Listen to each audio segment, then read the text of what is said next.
AI is in the news a lot, and not just news written by AI. OpenAI's ChatGPT and other similar options are opening up artificial intelligence to use by individuals and not just corporations or tech startups.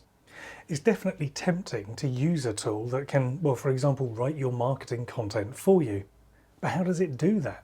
What's actually going on inside that black box that we call AI? Can you trust the AI's output if you don't know how it's being produced? My name's Simon Batchelor, I'm a marketing mentor and I'm the author of Reframing Marketing. And in this video, I'm going to explore how AIs are created and how that leaves us with absolutely no idea how they work. I've been working with computers for over 25 years and I have a fairly good idea of how they work and what's going on inside. Now, when people say they don't know how computers work, or a website for that matter, I'm not that surprised because most people aren't as much of a geek as I am. Also, most people simply don't need to know.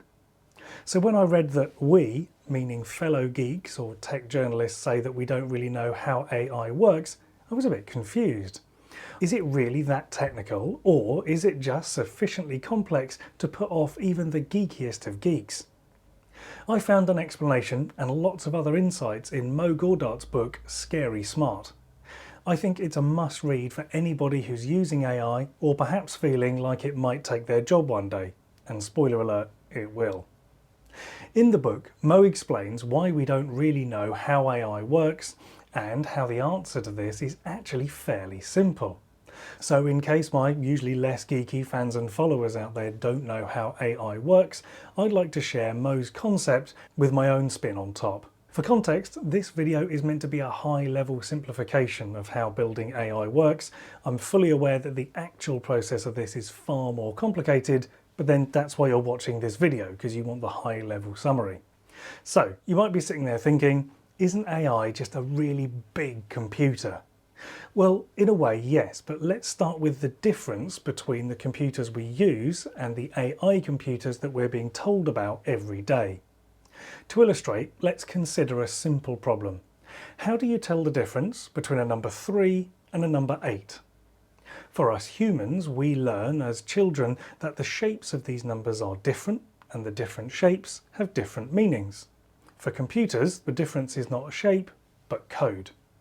Developers write the code that enable computers to process numbers, which includes telling them apart. The code is so efficient that a computer does this faster and with more accuracy than humans, and that's why we all use computers. A computer doesn't understand the numbers in the way we understand the numbers. It's simply able to process numbers in a way that matches our instructions and gives us the correct mathematical output.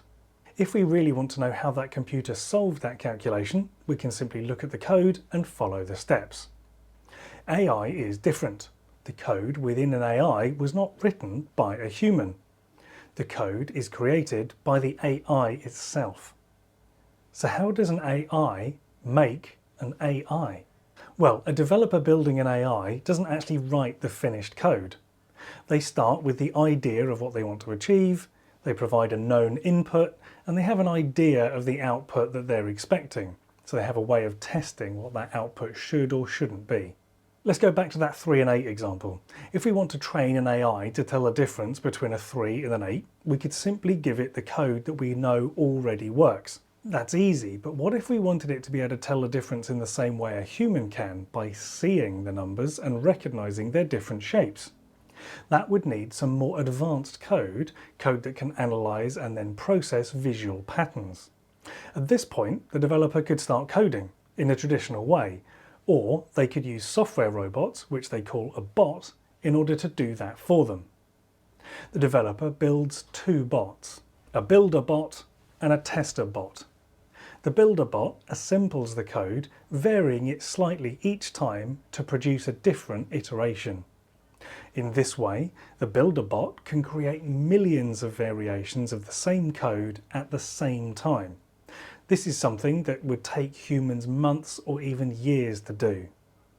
The tester bot then tests each iteration of that code to see how well it performs against the desired task, to see whether it gets the answer right, essentially. It reports back to the builder bot which code worked and which code did not. The code that doesn't work is simply discarded, and the code that does work is kept and then built upon further. This process means that millions of code variations can be built and tested, often in seconds instead of months or years. If the code isn't perfect first time, it's not a problem. Think of it like the old example of an infinite number of monkeys with typewriters will eventually end up writing Shakespeare. Builder bots will eventually build code that works perfectly. So in our little example, the bots build and test code until it can recognise the shape of a 3 from an 8. It does this from the images that it's given.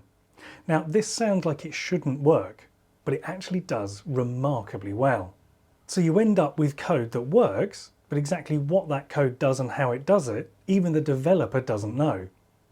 They could take a look and work through the code, and for our simple difference between 3 and 8 example, that wouldn't take too long. But imagine some of these larger AIs, the ones we've created that have read every single book and they've read 800 billion web pages. Working through that code could take lifetimes. So when we say we don't know how AI works, it's because we can't know. AI is so incredibly complicated that no human can ever understand how it works in detail. The companies building these AI systems will celebrate and take credit for the amazing code when it does work, and they will pass the blame to the black box when it doesn't. As Mo Gawdat says, we are heading into an era of civilization where these machines could be completely in charge of our lives. Aspects of our lives are already run by AI. Social media apps, for example, are run by machines that nobody, not even their creators, truly understand. We are handing our fate over to the complete unknown.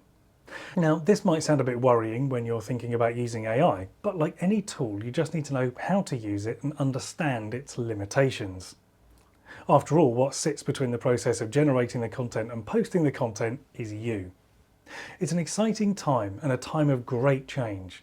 I personally find it fascinating, and I'm really enjoying reading all about it, from doomsday scenarios to fantastical ways that AI will solve all of humanity's problems. Personally, I'm sitting somewhere in between these two extremes, and I'm going to be making more content about how AI develops, as it does so incredibly quickly.